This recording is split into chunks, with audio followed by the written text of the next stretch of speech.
While Doom loads up, I also want to say that I am pretty blown away by this laptop's performance with Doom and Resident Evil 4. Currently, they're the two main games I've been playing because my internet's awful and it takes like 9 hours to download a game. So that's cool. Right now, you're hearing it kick off.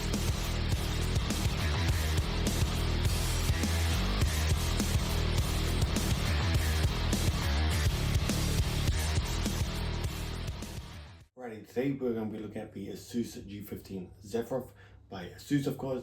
This is paired with a AMD 5800 and a 3060 with inside this laptop. I've been primarily using it as my gaming system, as well as my editing system, and for casual web browsing, Netflix, that basic stuff. This has been a week-long desktop replacement because my computer down there is completely kaput itself. And to be honest, I've been completely against gaming laptops. The reason being is because one, very expensive, two, the hardware is not that great.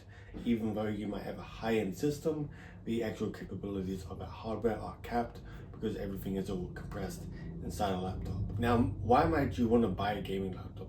Before I had a desktop, I really wanted a gaming laptop. However, I ultimately ended up with a desktop I built for computer myself, but now it's out of date, and eventually I'm going to upgrade to a 4070, so hopefully more videos of that will be in the future.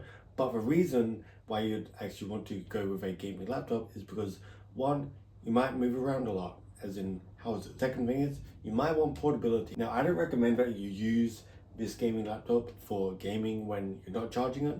If you are gaming, then 100% be charging it. Otherwise, you might run into some bottlenecking if you're not charging it. However, I've used it for easy stuff like documents, Netflix, browsing web, watching YouTube. It does pretty well. The fans don't run up. I can easily run it in silent mode, which is pretty quiet. Right now, it's in silent mode, and quickly, if we actually turn it on turbo mode, you will see how loud it is, and this is what I put it on when I game, because thermals are important, but there's one drawback. So right now, I'm not sure if you can hear it, but right now it's in turbo mode. You might be able to hear it, and this is what it would be like if you have it on turbo mode, but you're just watching Netflix. The sound quality, which is why I would rather put it in silent mode, when you're just simple browsing, it's not that task intensive. However, if I open up a game like Doom, while Doom loads up, I also want to say that I am pretty blown away by this laptop's performance with Doom and Resident Evil 4. Currently, they have two main games I've been playing because my internet's awful and it takes like 9 hours to download a game. So that's cool. Right now, you're hearing it kick off.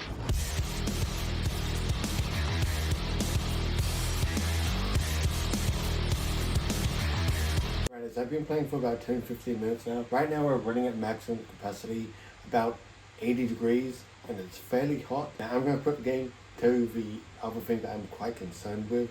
However, I know laptops can handle it, but it does damage the hardware over time. Right now I'm going to talk about the pros of gaming and the cons of gaming.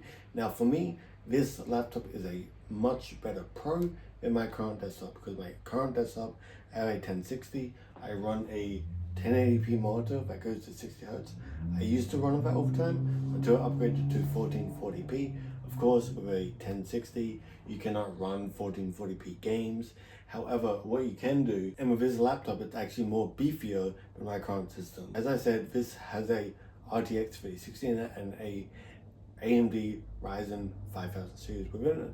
That is a old i5 Intel Core processor. I forget which gen, but trust me, it's old. More than 5 years. As for FPS within games, currently I've tried out Doom 2016 and Resident Evil 4.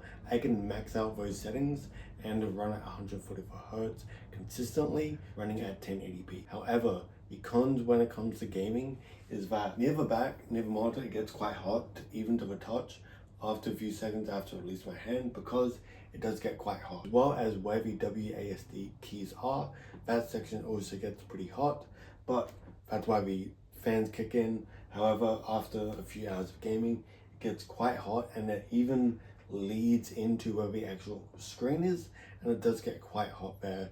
That's the only drawback when it comes to gaming that I found out. Besides that, it performs phenomenally. So far, I've only played 2 games and they've run for several hours.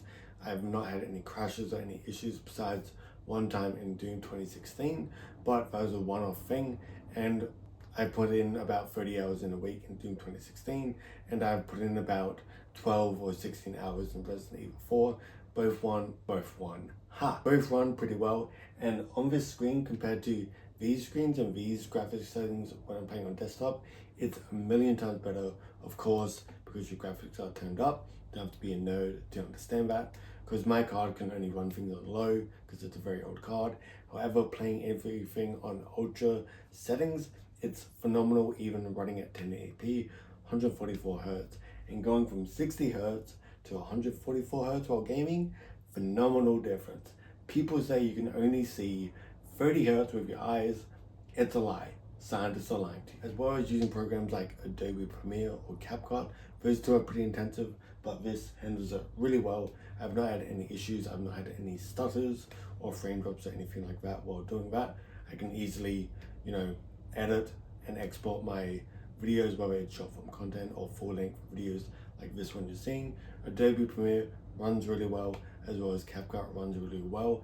As for software like Photoshop, I don't use that. I just use Canva because I'm a basic dude. And of course, there's simple tasks like web browsing, Netflix, Google Docs. It runs fine. You don't need a phenomenal computer.